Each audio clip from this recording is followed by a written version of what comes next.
般嚟講，如果冇事冇幹，我都會建議可能就每年真係可能做翻一次，或者最少2年一次 reasonable 咯。其實因為其實譬如我診所嗰度咧，其實我可能比較多外國人嘅客啦。咁其實我都唔止有一次係有人同我投訴過嘅，投訴就係咧我咁多年做人我都冇嘢㗎，但我一嚟到香港咧，次次同香港人有 sex 啫，跟住就會中招。哦，真係咩？我有唔止一個外國人嘅 expert 係同我投訴過呢樣嘢。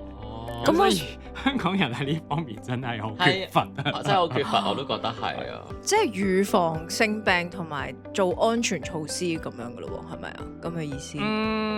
定係個衞生？唔係我諗一啦，第二我諗係直頭香港人冇呢個概念，即係譬如咧，我有陣時譬如可能同歐美嗰啲啦，咁佢哋嚟揾我啦，咁佢哋同我講話好耐冇做過性病檢查嘅定義咧，可能係講咗大概佢半年冇做過，佢就叫得好耐啦。但係如果香港人同我講呢句咧，可能係真係5年或者從來未做過。